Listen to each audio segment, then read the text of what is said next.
Cameron finally admits he did have a profitable stake in his father's offshore investment fund.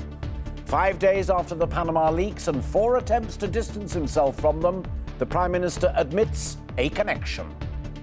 Samantha and I had a joint account and we owned 5,000 units in Blairmore Investment Trust, which we sold in January 2010. That was worth something like £30,000. Also tonight, life for the teenage girls who murdered Angela Wrightson. They'll serve at least 15 years.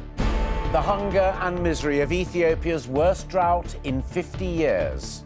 And it's Leighton Aspel, back-to-back Grand Nationals. He wins on many clouds. Can jockey Leighton Aspel snatch a record 3rd consecutive win in the Grand National?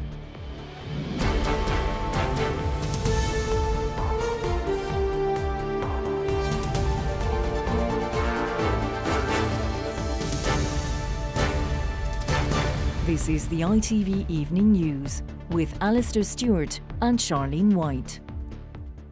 good evening. David Cameron's initial explanations that he has no present interest in offshore investments set up by his late father and that he won't benefit from any in the future were true, but only because he and his wife had already sold their stake in 2010 when he became Prime Minister. In his first interview since the Panama leaks, he confirmed he'd also inherited £300,000 from his father, but didn't say if it came from offshore investments. Everything, said Mr Cameron, has been done by the book, and he'd happily make his tax returns open for all to see. The Prime Minister also mounted a passionate defence of his father, of whom he said he remains very proud. He was speaking exclusively to our political editor, Robert Peston. A Prime Minister in Exeter this morning. His mission to persuade students they should vote to keep Britain in the EU. But keeping his famous cool has been harder than usual in a week when his beloved late father has been accused of being a tax avoider and he's been charged with reaping the financial benefits.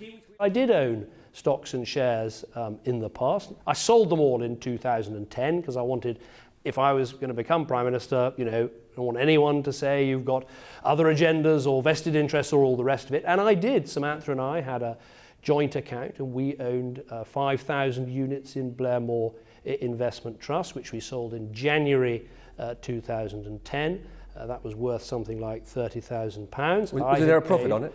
I'd paid income tax on the dividends, but there was a profit on it, but it was less than the capital gains tax allowance, so I didn't pay capital gains tax, but it was subject to all the UK taxes in all the normal ways. Now, Blairmore is a fund or unit trust that invests in overseas shares. It was incorporated by David Cameron's father, Ian, in Panama in 1982. And because it was incorporated in the secretive tax haven and operated in the Bahamas, it didn't pay tax on its profits. And that's why the Prime Minister's connection to it is so controversial. But David Cameron insisted the £21 million fund went to Panama for reasons other than avoiding tax. It was set up after exchange controls went so that people who wanted to invest in dollar-denominated shares and companies could do so. And there are thousands of other unit trusts set up in this way. It was reported to the HMRC, the Inland Revenue. It reported itself every year. It was properly audited. So I'm sorry to press you on this, but part of your dad's estate was in Jersey when he died. Did you benefit from that? No, he left me some money, very generously, quite a lot of money, and I've been able to Can you tell us how much? That. I think it was published at the time. It was £300,000. It was published at the time, as these things are. I obviously can't, point to every source of every bit of the money, and Dad's not around for me to ask the questions now. But therefore, actually, you can't be certain that some of that 300,000 didn't come from offshore sources, presumably.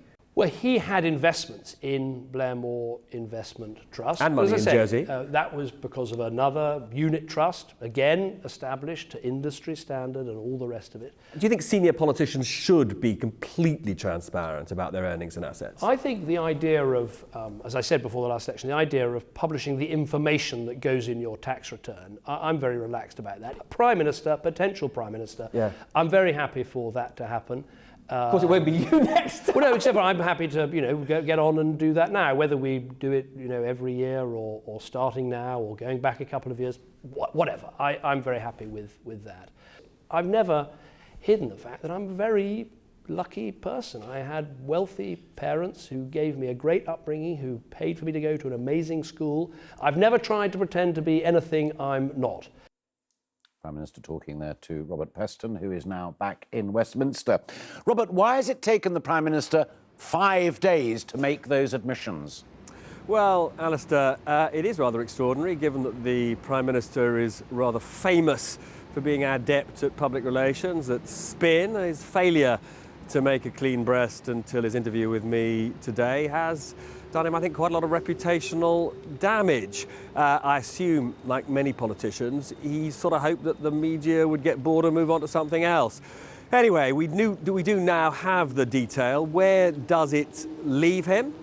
Well, we know quite a lot more about Blairmore than we did. That's the Panamanian company set up by his father, in which he had a 30 grand investment.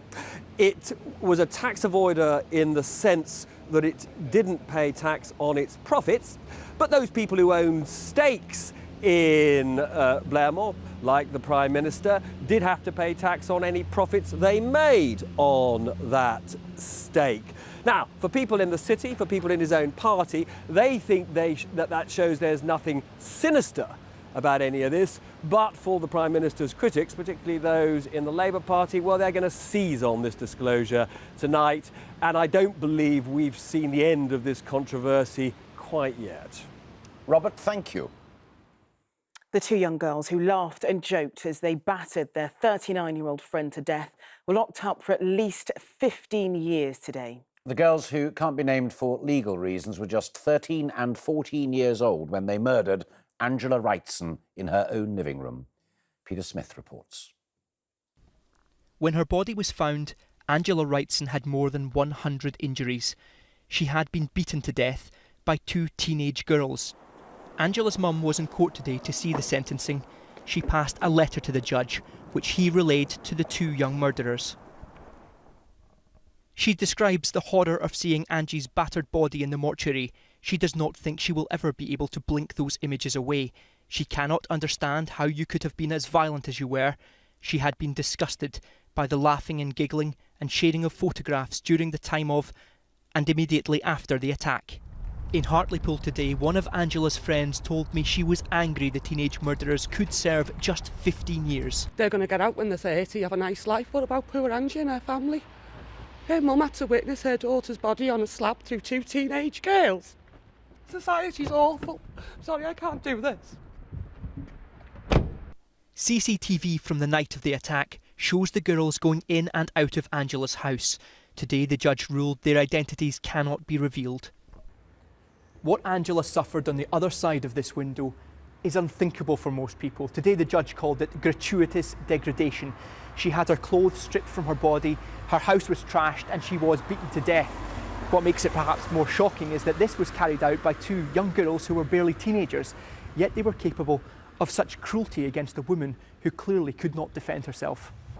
Tonight, a few tributes have been left at Angela Wrightson's front door, the place where she was so brutally murdered, now a place where she is remembered. Peter Smith, ITV News, Hartlepool. New footage has emerged of the Brussels bombing suspect known as the Man in a Hat. He was seen in a security camera image pushing a luggage trolley next to the terrorists killed in the airport blast. But now CCTV pictures of where he went after the bombing have been released. More from our security editor, Rohit Khatri. Investigators call him the Man in the Hat. They'd use his name if they knew it, but they're still trying to work out who the man circled in red, dressed in white, is. He breaks into a jog in the footage released today. We've already seen him before the attack, next to two suicide bombers at Brussels airport.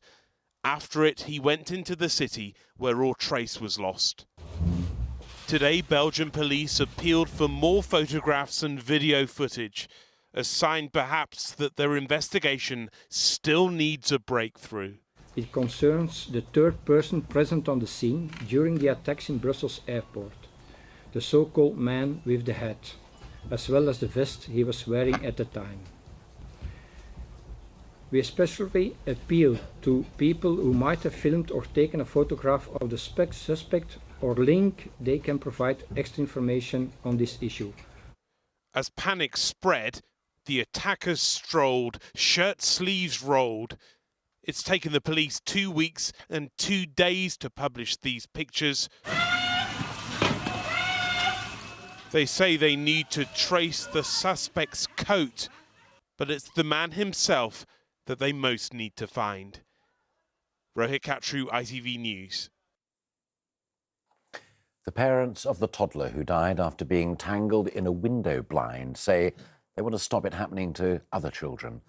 Matthew and Kathy Taylor said a light went out after their 16-month-old daughter Bronwyn was accidentally strangled by a window blind cord. As Ben Chapman reports, they're urging parents to go home and check. Like all toddlers, Bronwyn Taylor was just beginning to discover life. But at the weekend, she died in a freak accident, tangled in a cord from a set of blinds at her grandparents' house. She was so happy once. She's always laughing, making us laugh, wasn't she? Mm. Dancing round. Any music came on, she'd just have a little wiggle. Little wiggle. Her bum would start wiggling. And everybody who knew her just absolutely loved her. It is only 5 days since they lost her, but Bronwyn's parents and 3 brothers say they're desperate to warn other families of the dangers of a seemingly innocuous household object that claimed her life in seconds. It wasn't a case of she was playing with blinds, as far as we know, and she was strangled or anything like that. She's had an unfortunate accident of either slipping, falling or whatever, and just caught herself within seconds. And just everybody go home and check, just so that her life isn't in vain. We've got to tell other people. Since 1999, 28 people in the UK have died after becoming tangled in blind cords. New European safety standards were introduced 2 years ago, which mean new blinds must have a so-called snap mechanism when more than 4 kilos are applied to the cord. But it's thought up to 200 million blinds could still be hanging that don't meet the new regulations. We know that the majority of children that have died have been under 36 months. The easiest thing they can do is to fit a cleat onto the wall and wind the loop around the cleat and make sure that that's always rewound when they put the blind up and down. Bronwyn's death was the result of the curiosity all toddlers share. Her family are determined it won't be in vain. Ben Chapman, ITV News. Still to come on the ITV Evening News, the reports from Ethiopia facing its worst drought for 50 years. The great hunger that has fallen upon the people of Ethiopia is here measured in sick children and young lives literally stunted. And there's worse to come. The leanest months still lie ahead. John Ray's special report and the rest of the day's news after the break.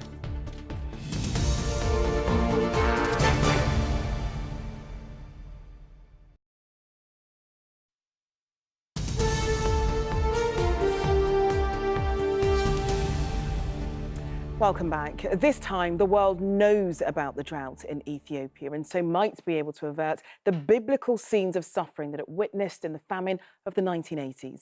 But leading charities monitoring the country's worst drought in 50 years say it's a race against time. More than 10 million people, that's a tenth of Ethiopia's population, require emergency food aid. That would cost more than £850 million this year. But the UN says the situation is so urgent, around £190 million in aid is needed right now. Our Africa correspondent John Ray reports from Ethiopia on what aid workers are calling its worst hunger crisis in a generation. It's a journey you would make only in utter desperation. Trekking 4 hours across the burning desert to find help for your son. Because Mohammed is sick and starving. The red measure on his puny arm tells us he is dangerously malnourished. We have nothing to feed him at home, his mother Asli tells me. He has a fever. I don't know what else to do. At this one remote clinic, they're finding 25 severely malnourished children every week. Babies like Dora, 12 months old and consumed by hunger. Like so many, vulnerable to a host of potentially fatal diseases. This is like pneumonia, malaria and also diarrhea, in addition to malnutrition. So potentially these are all life-threatening? Yeah, this is a life-threatening problem here, and also those are the major killer. No one will officially say how many deaths might be blamed on the drought, but everyone agrees that without help there would be more. The great hunger that has fallen upon the people of Ethiopia is here measured in sick children and young lives literally stunted. And there's worse to come. The leanest months still lie ahead. In no nation on earth can the word drought have such dreadful resonance. We travel through a world of heat and dust. The rains that should green this land have failed for 2 long years. Village chairman Ali Tiba remembers the murderous famine of 30 years ago. This time with help we'll survive, he says. But on our own, this land, you see, would be one big graveyard. For the essentials that make life possible, these people must now rely on the world outside for even the water delivered to their village. And so catastrophe has so far been avoided. Though for Mohammed and many more thousands of children, the crisis has not yet passed. John Ray, ITV News, Ethiopia. The Vatican has confirmed that Pope Francis will visit the Greek island of Lesbos later this month to draw attention to the plight of refugees. The pontiff will meet people who have fled to the island from their home countries. And flu is being blamed for a big surge in the number of deaths in England and Wales. The Office for National Statistics says 28,000 more people died last year than in 2014. Most of the extra deaths happened between January and March, when the flu outbreak was at its most virulent. One of Britain's top health experts says food labels should show how much exercise would be needed to burn off the calories in the product. Yes, the head of the Royal Society for Public Health claims it would help people lead healthier lives. But as our consumer editor Chris Troy reports, some nutritionists fear such labelling could have the opposite effect. If hard work like this is enough to put you off your food, today's policy proposal may prove effective. Health campaigners say the amount of effort needed for our bodies to consume calories should be added to labels. All it really means is a pictorial on food which shows how many minutes it would take to either run off, walk off or swim off the particular item that you're planning to buy. Today's food label plan says if you eat a packet of crisps, you'd need to run for 16 minutes or walk briskly for 31 to burn off the calories. Eat 1/4 of a large pizza and you'd be jogging for nearly 3/4 of an hour or walking more than 1:20. A sugary fizzy drink would take 13 minutes of jogging and double that to walk off. One potential problem could be that no matter how long you spend burning off calories, you're likely to spend just 6 seconds reading a typical food label. And information on what we eat is already confusing around half of shoppers, according to polls. Why are people having this?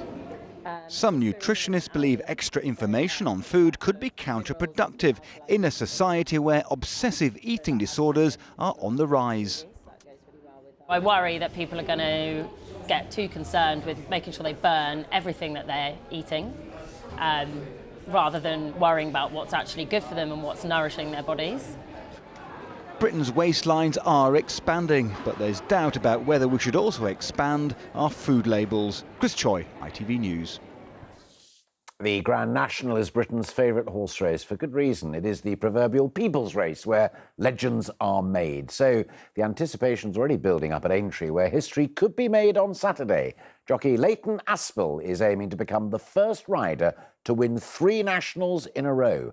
Well, Martin Geisley is at the famous racecourse for us right now. Tell us more, Martin.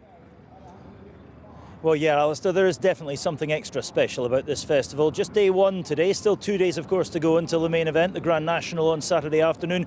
But as you say, a real sense of anticipation and excitement building here already. The punters desperate to see that little piece of history being made here at the weekend. But that is the very last outcome that the bookmakers are hoping for. Back them to win, back them each way if you wish. The Grand National Festival got underway this afternoon. Aintree awash once again with bookies and bubbly. The main event, of course, comes on Saturday, when £200 million will change hands on Britain's favourite race. And this year, all eyes are on one man and one horse. Here comes the line, it's Leighton Aspel, back-to-back Grand Nationals, he wins on many clouds. Leighton Aspel has been on the winner for the last 2 Grand Nationals. No jockey has ever won the race 3 times in a row, and this weekend he's back on last year's mount, Many Clouds. He reckons they're a decent bet to make history. That side of it I got to just put to the back of my mind and deal with it afterwards if it happens. You know, I just got to focus on Many Clouds and on my race and how I ride it, and you know, I'll deal with all that stuff afterwards. But you'd tip yourself, would you? Yeah, if I was at home, it'd certainly be on my list, yeah. Last time round, they were surprise winners, coming in at 25 to 1. This time, they're favourites at around 8 to 1. Leighton Aspel and Many Clouds could prove a 6-legged, 2-headed nightmare for the betting industry. Oh, the punters will be absolutely coining it if Many Clouds wins. Of course, they got punished last year because they couldn't find the winner. This year, if it goes in, the bookmakers will be leaving on stretchers. Do you expect much sympathy? I expect no sympathy whatsoever. No, never shed a tear for a bookie. Back in the mid-1970s, Red Rum won the National 2 years in a row and became an Aintree institution. This year, Many Clouds could help elevate a jockey to hero status too.